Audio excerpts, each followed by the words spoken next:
Hey, it's good to see you guys. I hope everybody's doing well.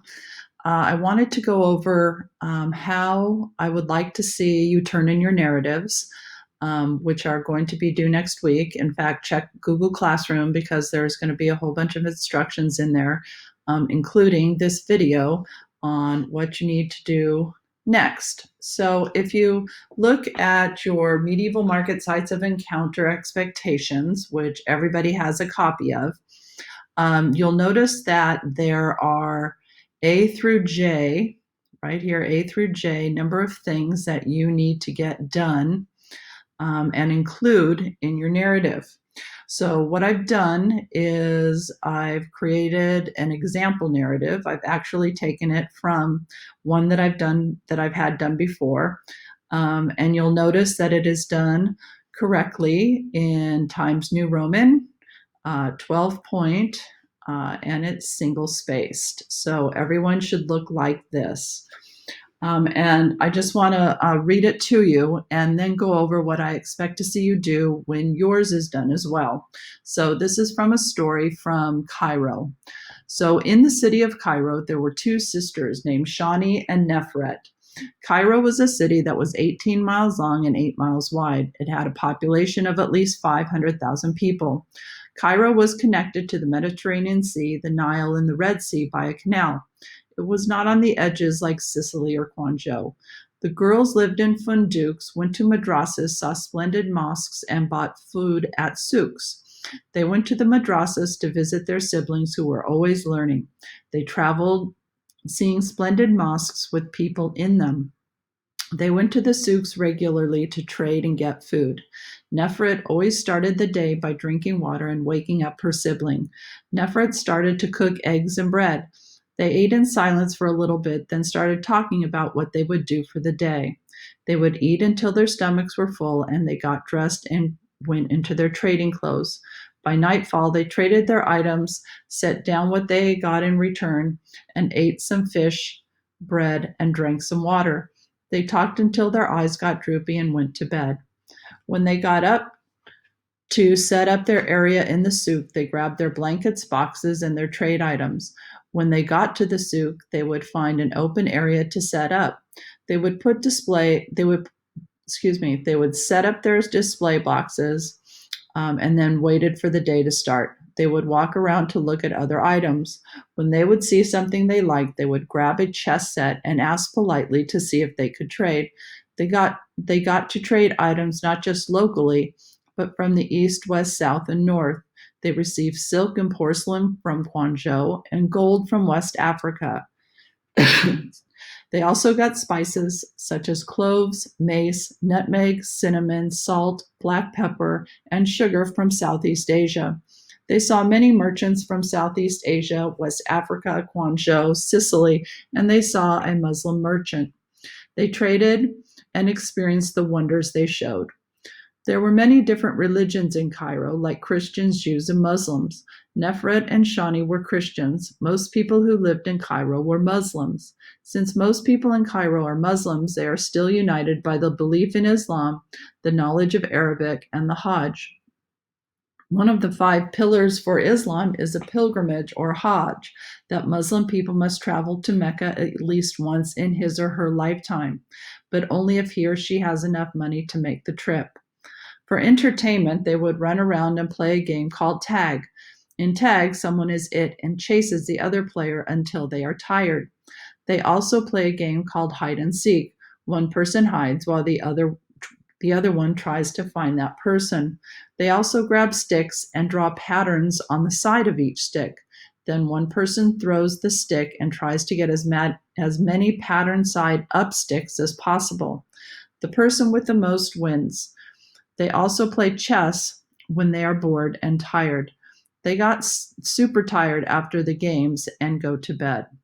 Okay, so this is just an example of parts from a different, from somebody who did this report last year. And what I'm going to ask you to do is, one, you do not have to have pictures and you do not need to divide it into the 6 to 9 pages.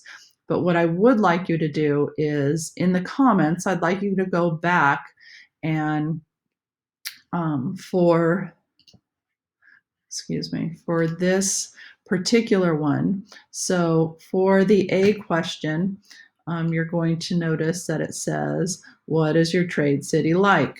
Okay, and I'm going to go back to an example of the narrative, and I'm going to highlight right here.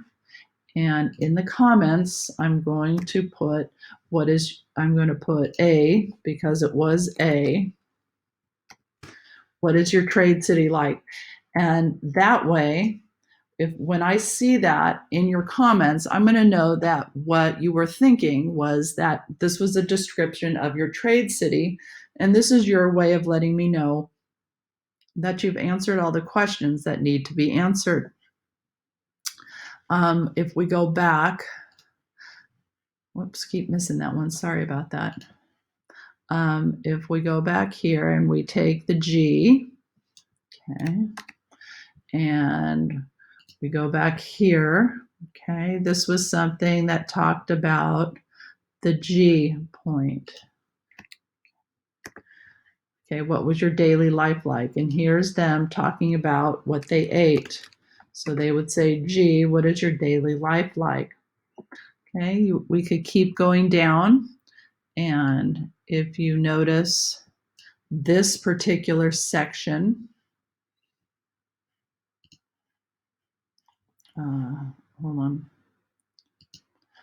This particular section deals with what do you trade and what items do you hope to get in exchange? And you go back here, and that's where you put that comma, that comment.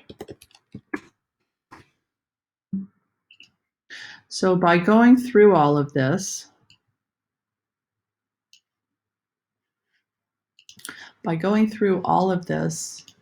I can see how you incorporated all the different kinds of knowledge about what you were doing into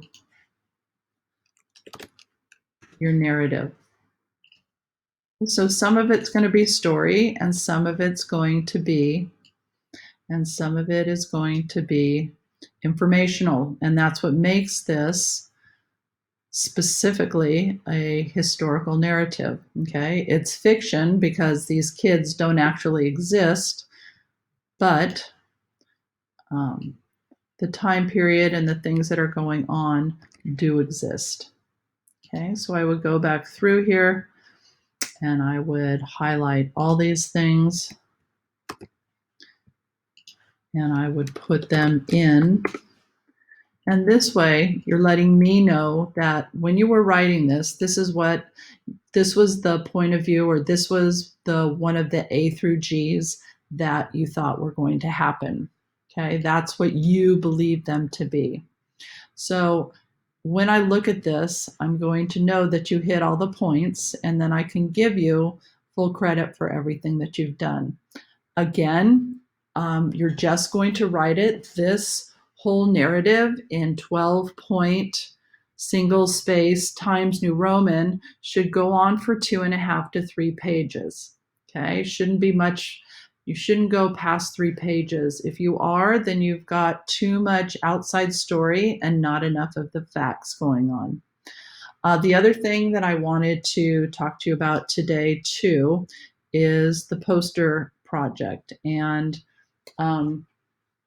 I want you to see that we've had to change it up because, as you know, we're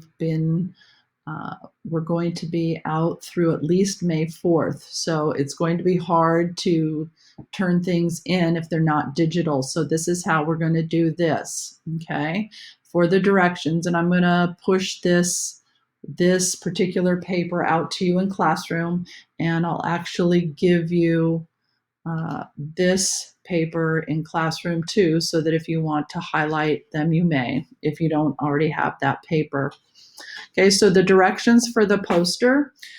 For the poster, you have 2 options. If you already have poster board and would like to do your poster on that, you may absolutely do that.